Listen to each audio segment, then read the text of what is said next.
Bom dia, boa tarde ou boa noite, sejam bem-vindos a mais um vídeo do canal. Eu sou o Cleiton Mo e hoje eu vou trazer mais um conto iorubá. Dessa vez eu vou falar, já que eu dividi para falar em divindades, já decidi fazer isso depois. Dessa vez eu vou falar sobre Xangô. Então vamos lá. Bem, Xangô é o deus do fogo, do trovão, do raio e da justiça. E o conto que eu escolhi trazer hoje foi o conto que o consagrou como deus da justiça, tá? Eu já falei em outros vídeos que as divindades africanas, elas oscilavam entre habitar o Orum e o Aie, né? Ou seja, o céu e a terra. Alguns momentos eles têm correlações diretamente humanas, né? Algumas necessidades humanas. Inclusive tem até alguns contos falando sobre fome e seca, né? Que eles também passaram e foram submetidos de certa forma. O que os torna mais próximos a nós como, talvez vamos dizer assim, um experimento da divindade de ver, vamos ver ali aquele povo como é que ele passa, como é que é a situação, ou alguma coisa desse tipo. Ou, na verdade, fazer com que a sociedade evolua, mas vivendo entre os humanos como um humano em si. Dependendo da história e de como você quer interpretar, podem ser as duas coisas, não é isso? Nessa história, Xangô, ele era o rei de Oió e eles estavam em guerra. Só que ele não estava numa situação da guerra lá muito boa. O povo dele estava perdendo a guerra. Eles iam para a batalha, mas o inimigo tinha maior número e acabava conseguindo suplantar o exército deles. Ele, na verdade, sequestrava alguns dos soldados abatidos, vamos dizer assim, de Xangô. Claro que tinha aquelas baixas de batalha, né? E todas as noites, quando eles se retiravam, né, do campo de batalha, se fazia o levantamento dos feridos e dos abatidos, né? E também, obviamente, dos sequestrados.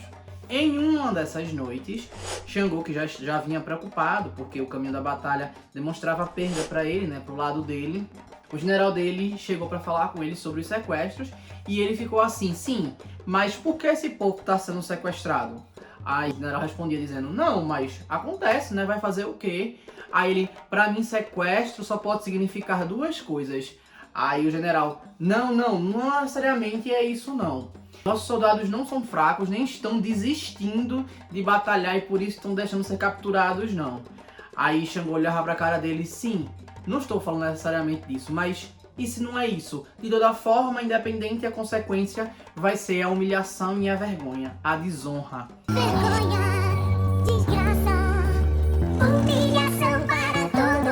A gente vai perder a batalha de forma horrorosa, já que nossos soldados estão sendo capturados e sabe-se lá o que estão fazendo do outro lado. E aí nesse momento eles são interrompidos por um soldado que chega com um cesto, falando que esse cesto foi deixado nas fronteiras dele pelo outro exército. E eles ficaram meio perturbados com o que poderia ser e levaram até o rei para ver o que deveria ser feito. Xangô olha, o general já entende o que acontece e Xangô manda ele virar o cesto de cabeça para baixo no chão. Quando o soldado faz isso, caem partes dos corpos dos capturados. Eu não ouvi o que eu ouvi? O outro exército estava fatiando, vamos dizer assim, os capturados e mandando de volta.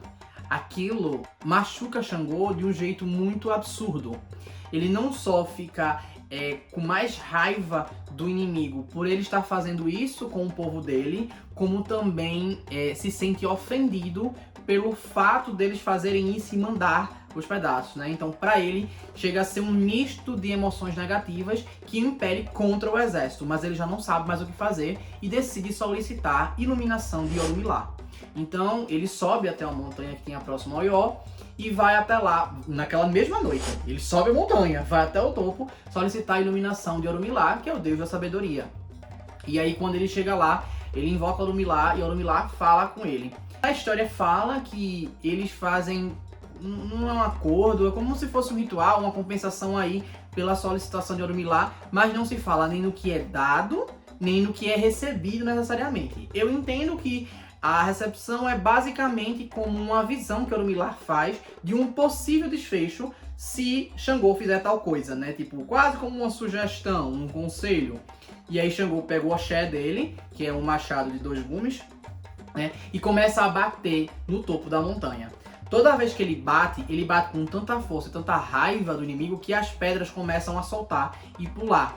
E é quase como se ele estivesse brincando de beisebol e batendo nas pedras e jogando. Por causa da força e do impacto, essas pedras caem como cometas. Elas pegam fogo e são jogadas para longe, né? Também pelo fato de Xangô ser o deus do fogo. E aí elas são jogadas para longe e acertadas no acampamento dos rivais. Orunmila avisa ele que ele vai ter que ter discernimento para não se perder no caminho. Ele não entende muito bem, mas continua a ação.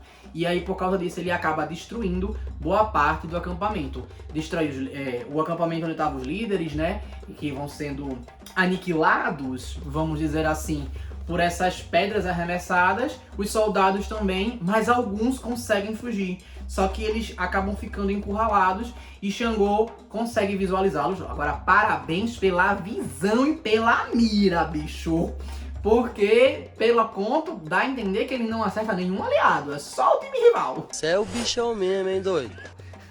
E aí, quando ele olha esse povo aniquilado, ele olha e para. Ele evita atingi-los porque ele vê que a vitória já é garantida para ele. Ele já eliminou os líderes e reduziu o exército adversário ao mínimo. Por causa disso, ele simplesmente, mesmo que o general lá de baixo, o general dele lá de baixo grite, mandando ele continuar a fazer com isso até que aniquile todos os rivais, ele simplesmente cessa a ação e desce o monte lá pro seu axé e vai comemorar com o povo e pegar os que foram os cativeiros e tal, enquanto o povo que sobreviveu dos rivais, eles fogem dali e ninguém vai atrás, Xangô deixa. Justamente porque ele teve discernimento nesse momento em ver que não adiantava mais batalhar, não adiantava mais lutar, porque o que ele queria era a vitória já estava certa, que ele ganha o título de Deus da Justiça, porque ele foi justo, que até onde foi feita a justiça, que ele viu que fez a justiça, vamos dizer assim, foi suficiente, não precisava ser maior do que aquilo, né? Enfim, eu acho essa história interessante, porque em alguns contos de algumas mitologias, né, incluindo a Yorubá em si mesmo, se fala sobre como uma divindade ganhou um artefato ou ganhou um título, né, como é que ele adquiriu aquele título, como é que ele ganhou aquilo ali, como por exemplo nos egípcios às vezes contam que Isis foi consagrada, a deusa da magia, quando ela conseguiu ressuscitar Osíris, né, e aí enfim, existem algumas coisas e eu acho sempre interessante quando traz isso, porque traz mais uma personificação, uma superação ou uma exemplificação da magnitude daquela divindade. Eu acho bem legal. Na minha cabeça, esse conto era o conto que Xangô ganhava o axé de Orunmila. Mas eu pesquisei para ver se no momento se cita isso em alguém ou alguém também pensa isso e ninguém disse nada, sabe? Tipo, não tem dizendo. Basicamente, ele tem o axé desde que ele fez, enfim, ele fez há muito tempo atrás e não tem nada a ver com essa história. Mas na minha cabeça faria muito sentido que o axé fosse dado para ele por Orunmila, para representar que, tipo, você está fazendo download agora da sua divindade. Então, tipo, você passou de simplesmente existência terrena para uma existência divina. E a partir de agora você vai ser uma divindade. Mas isso é interpretação minha, tá? Inclusive, o que vocês acham? Comentem aqui. Eu espero que tenham gostado. Curtam, comentem, compartilhem. Se inscrevam no canal. E se não sabem o que escrever, escrevam... Cativeiro é pesado, né? Montanha. E é isso. Valeu!